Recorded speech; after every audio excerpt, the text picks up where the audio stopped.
ॐ भूर्भुवः स्वः तत्सवितुर्वरेण्यं भर्गो देवस्य धीमहि धियो यो नः प्रचोदयात्।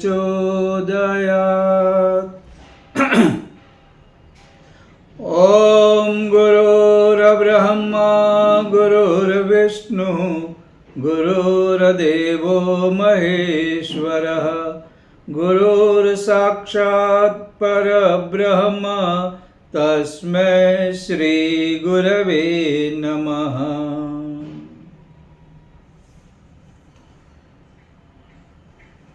एक आदमी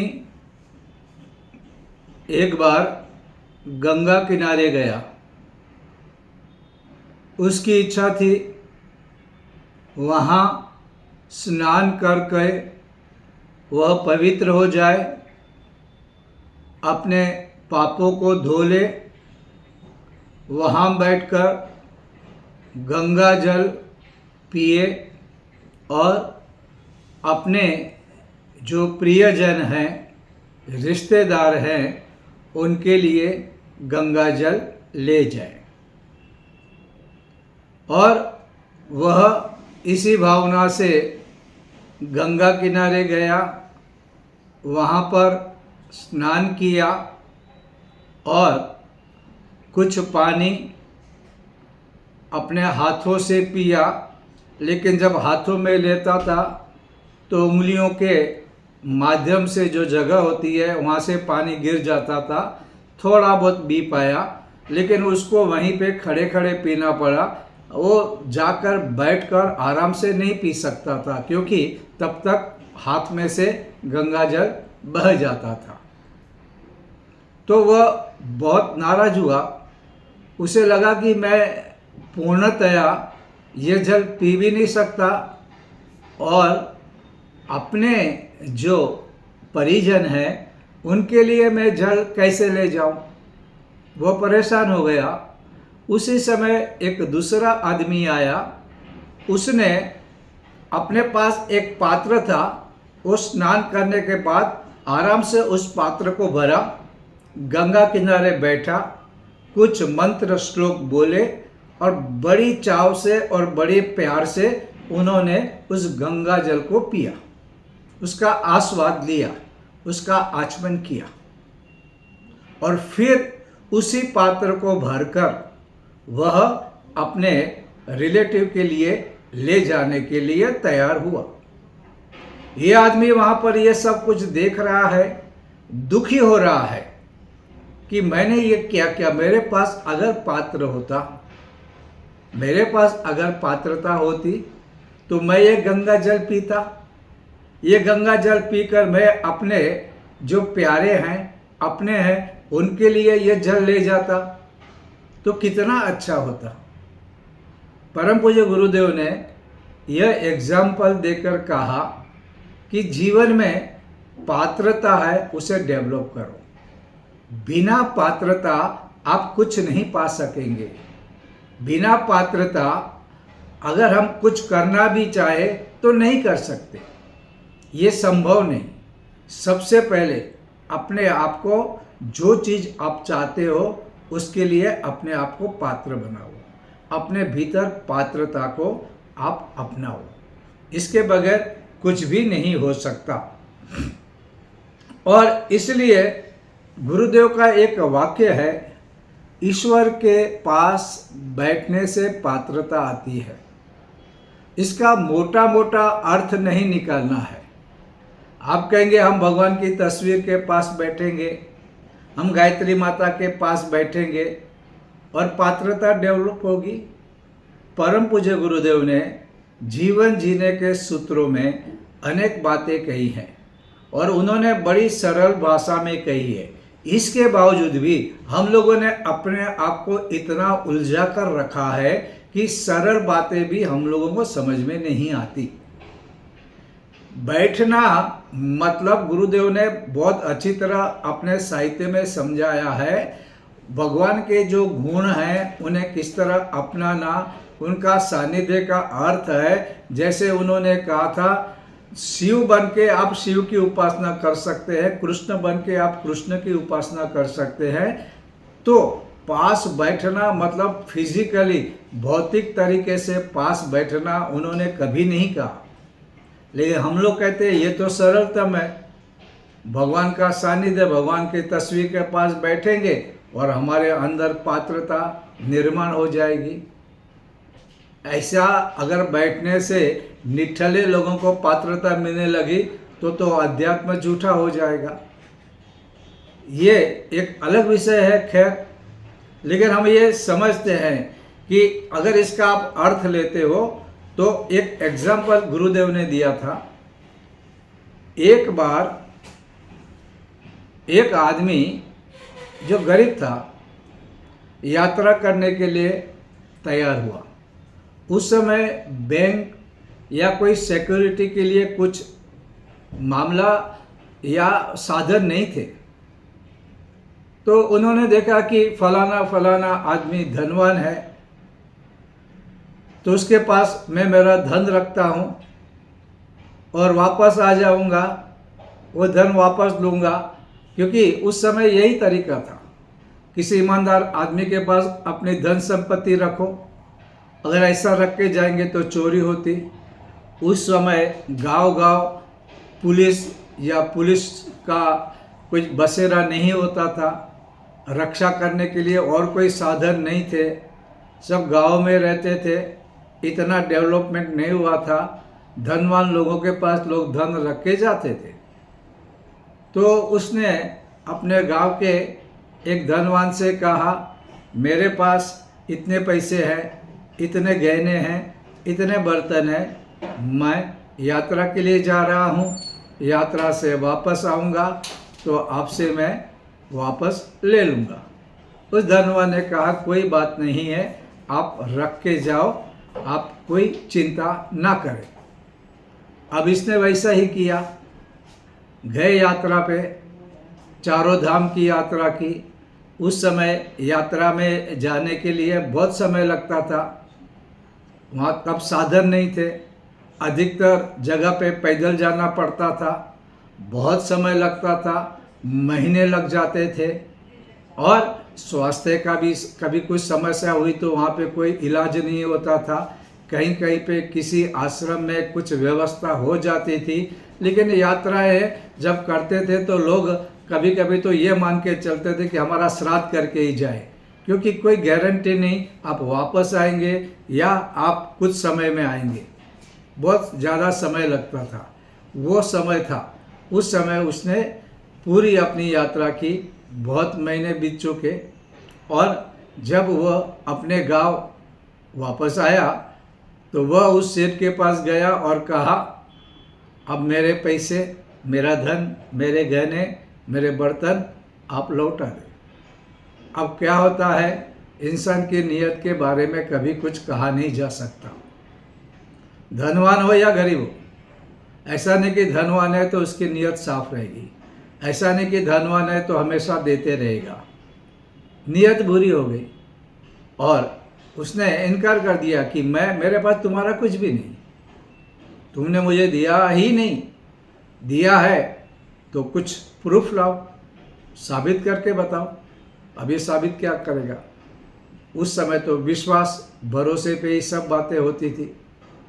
उसने भरोसा किया, उसने रखा, और जब इसने इनकार कर दिया तो वो लाचार हो गया, बेसहाय हो गया।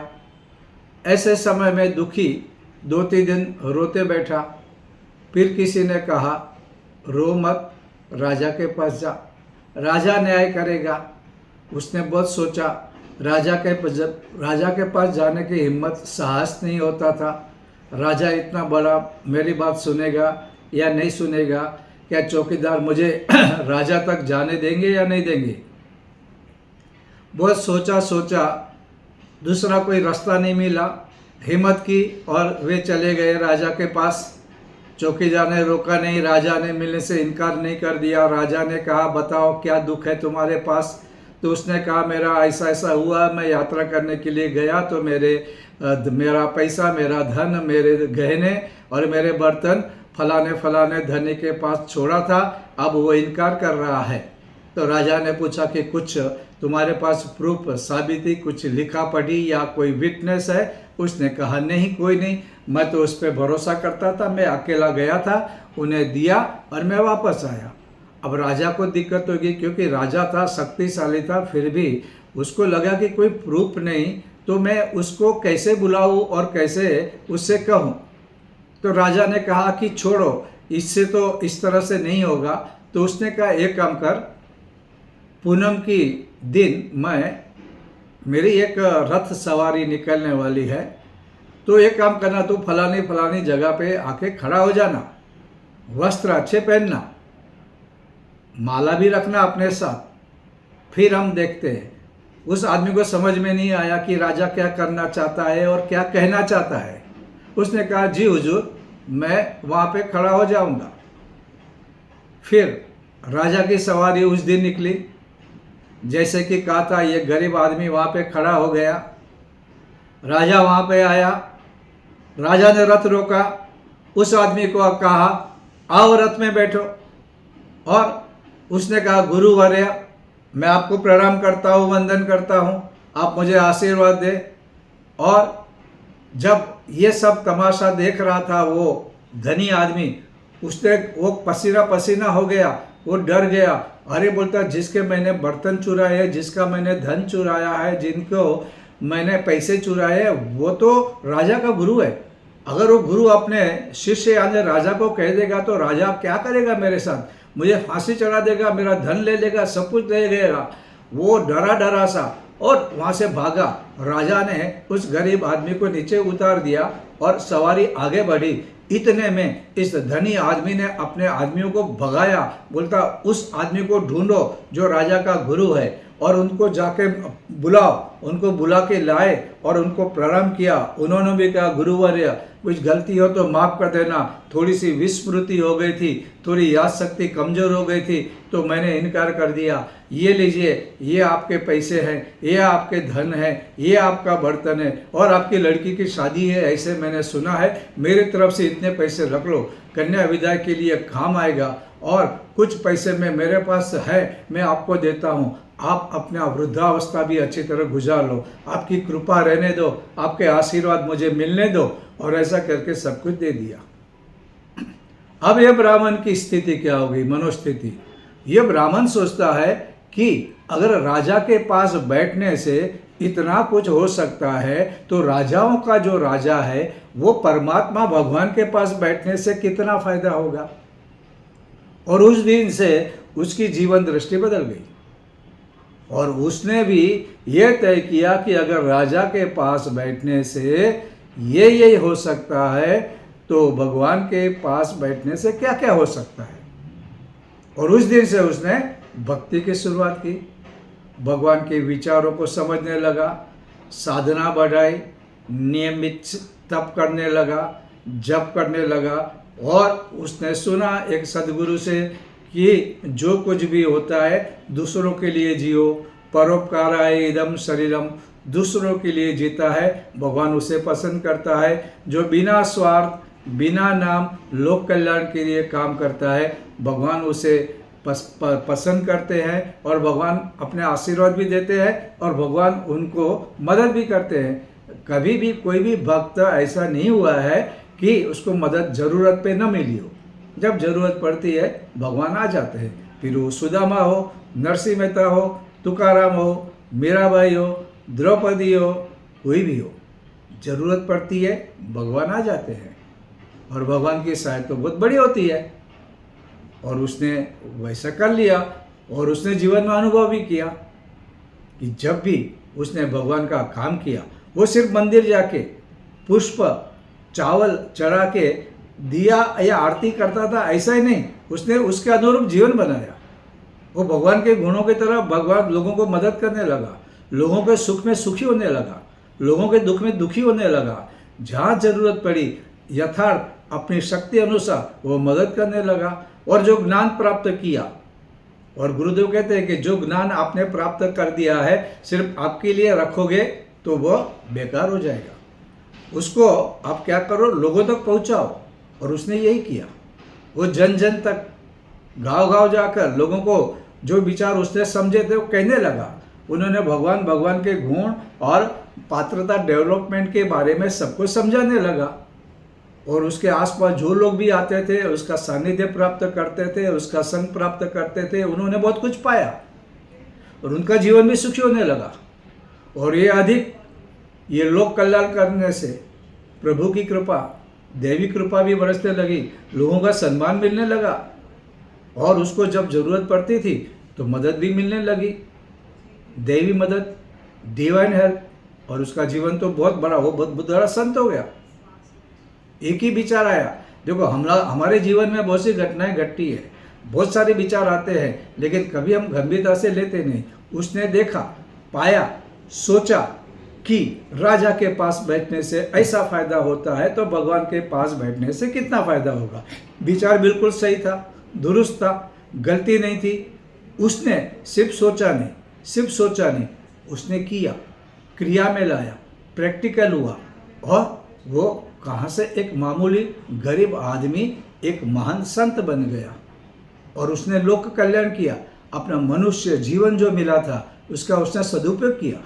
वो कहाँ से कहाँ पहुँच गया और उसने कितने लोगों को भी आगे आगे बढ़ाया। तो ये हमारे जीवन में पात्रता डेवलपमेंट करने की होती है। तो ये जो है पात्रता डेवलप होने के बाद दूसरों को, जैसे गुरुदेव कहते हैं, जो ज्ञान प्राप्त किया वो दो।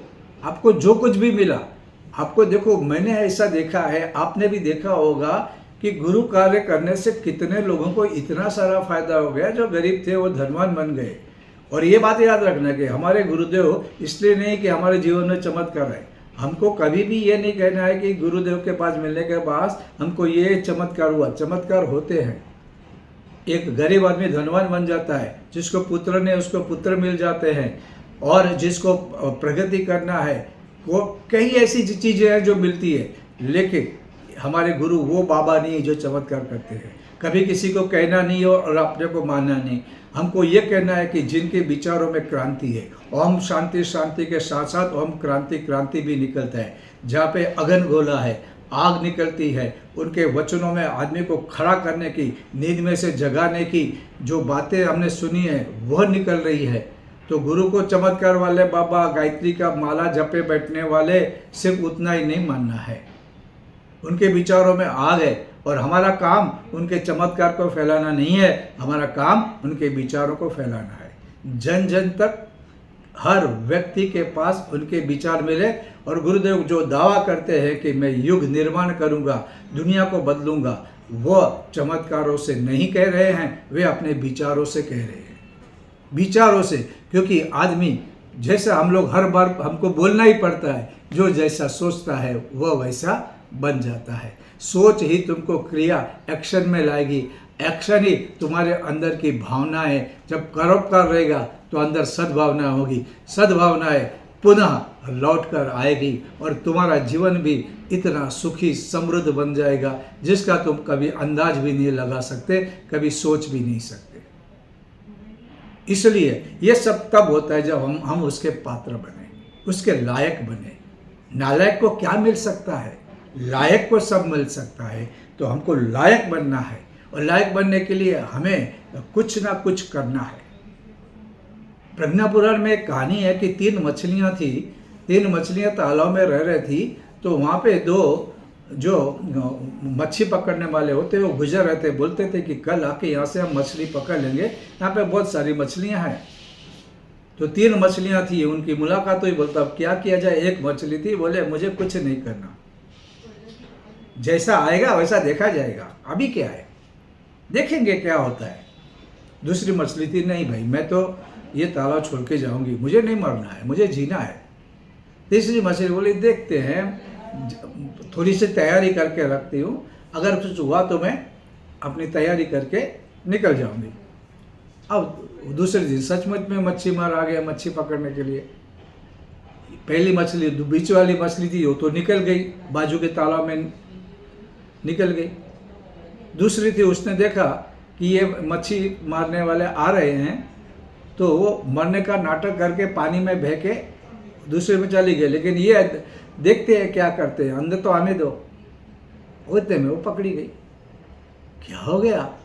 जब तुमको कुछ चीज़ें पता चलती है तो तुमको एक्शन में आना चाहिए, तुम्हें गति में आना चाहिए। तुम जब होगा तब देखेंगे। किसको पूछो क्या रे कैसा काम चल रहा है, हो जाएगा। हो जाएगा का मतलब क्या होता है? जब टाइम आएगा, जब हो जाएगा। टाइम से पहले हो जाना चाहिए। टाइम आएगा तो हो जाएगा, ये टाइम होगा तो हो जाएगा। ऐसे लोग क्या होते हैं, फिर अकेले हो जाते हैं। मदद करने वाले भी सोचते हैं कि मदद करें तो कब करें, क्योंकि मदद का कुछ भी लाभ होना चाहिए।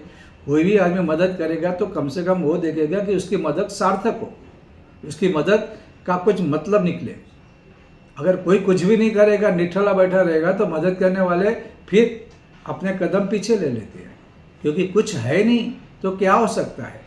चाहे आप फिर इंडस्ट्री बनाना चाहते हो, चाहे आप बिजनेस करना चाहते हो, चाहे आप पढ़ाई करने चाहता हो, या आप कोई सत्य कार्य करना चाहते हो, सभी में आपको मदद के लिए लोग तैयार हैं। लेकिन वो मदद उसी को करेंगे जो पात्र होगा, जो कैपेबल होगा, जो लायक होगा। तो ये चीज़ें तो कभी ना कभी हमको डेवलपमेंट में लाना ही चाहिए। और ये गुरुदेव कहते हैं ये कौन करेगा, ये खुद को करना है। दूसरों की मदद करते रहेंगे तो दिक्कत होती है। अब गुरुदेव ने एक छोटी सी किताब है, आप लोगों ने सबने पढ़ी होगी, बहुत मिलती है, बिकती भी है, हरियाणा हिम्मत। ये आप देख रहे हैं, हरियाणा हिम्मत। इसमें गुरुदेव ने लिखा है, देखो दूसरों की आशा पे जो काम करते हैं, मैंने ऐसे बहुत से लोग देखे हैं, काम तो करेंगे लेकिन दूसरे मदद करेंगे, दूसरे हेल्प करेंगे, दूसरे की सहायता लेंगे, दूसरे मदद करेंगे और हम लोग अपना नाम करेंगे। ऐसा कभी नहीं होता, ऐसा कभी नहीं होता। अगर अपने अंदर पात्रता है, अपने अंदर शक्ति है, अपने काम करने की भावना है, तो तुम कार्य कर सकते हो। और जब तुम करते हो तो लोगों की मदद तब मिलती है। पहले मदद लोगे तो कोई मदद नहीं करता है। और काम भी ऐसा करो जो मास्टरपीस हो। ऐसा वैसा कैसे भी काम करने से कोई अर्थ नहीं है। नाम के लिए कुछ काम हो भी गया तो उससे क्या मतलब है, क्या अर्थ है? अब देखो गुरुदेव ने, मैं पढ़ के सुनाता हूँ, यानी आपको नहीं लगे कि भाई मैं मेरे मन की बात कर रहा हूँ। देखो गुरुदेव ने क्या लिखा है, जिन व्यक्तियों पर तुमने आशा के विशाल महल बना रखे हैं, वे कल्पना के व्योम में विहार करने के समान है। यानी कल्पना का आकाश, उसमें आप घूमते रहो, वो आसमान तो है नहीं। आसमान कौन सा है? तुम्हारी कल्पना का है। और उसमें तुम विहार कर रहे हो तो तुम्हारा विहार भी तो झूठा है। अस्थिर, सारहीन, खोखले हैं। अपने आशा को दूसरों में संश्लिष्ट कर देना स्वयं अपनी मौलिकता का ह्रास कर अपने साहस को पंगु कर देना है। अपने साहस को पंगु कर देना, लंगड़ा कर देना है। जो व्यक्ति दूसरों की सहायता पर जीवन यात्रा करता है वह शीघ्र अकेला रह जाता है। दूसरों को अपने जीवन का संचालक बना देना ऐसा ही है जैसा अपनी नौका को ऐसे प्रवाह में डाल देना जिसके अंत का आपको कोई ज्ञान नहीं। अब ये गुरुदेव के शब्द हैं, इसमें सब कुछ दिया है। हमको निर्धार करना है कि हम गुरुदेव के भरोसे, उनके वचनों के भरोसे रहें या अपनी मनमानी करें। ये अपने आप पे है। ये गंगा गए गंगादास, जमुना गए जमुनादास की जो वृत्ति होती है लोगों में, कभी कोई बात स्थिर नहीं होती। गंगा में जाएंगे गंगा जल, जमुना में गए बन गए जमुनादास। ये लोटा, अजमेरी लोटा, कहीं पे भी घूमता है। आप भरोसा नहीं कर सकते अजमेरी लोटा कब क्या करेगा। किसके पैर में गिरेगा, किसको लात मारेगा। अगर ऐसा व्यक्तित्व बनाते रहेंगे तो कोई अपना नहीं रहेगा, अकेले हो जाएंगे। कुछ भी जीवन में करेंगे, जैसे मैंने कहा, चाहे वो बिजनेस हो, चाहे नौकरी हो, चाहे प्रमोशन की बात हो, चाहे ज्ञान विद्यार्थी की बात हो, चाहे कोई अच्छा काम करने की प्रेरणा हो, ये सब क्या हो जाता है, रखड़ जाते हैं। तो इसके बारे में हम लोगों को पूरी की पूरी व्यवस्था करके रखनी है।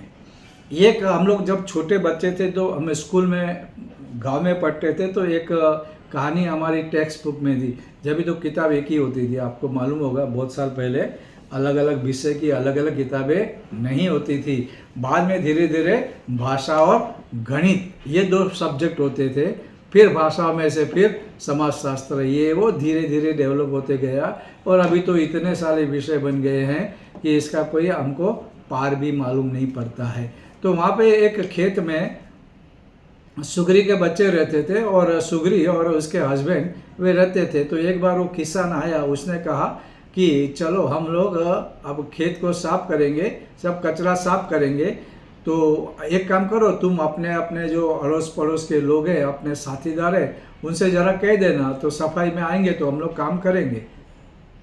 तो सुगरी ने अपने बच्चों से कहा, डरो मत, कल कोई नहीं आएगा।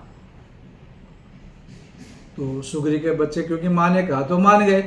दूसरे दिन वापस आए तो देखा तो कोई भी उसके जो आसपास के लोग उसके साथ नहीं आए काम करने के लिए, क्योंकि उसने तो आशा रखी थी, सब मेरे साथ आसपास, मेरी तो बहुत पहचान है, वो मेरे पड़ोसी में 100 लोग रहते हैं, और फलाना ग्रुप में 500 लोग रहते हैं, और फलाना 1000 लोग रहते हैं, सब आ जाएंगे तो मेरा खेत 10 मिनट में साफ हो जाएगा। लेकिन कोई भी नहीं आया।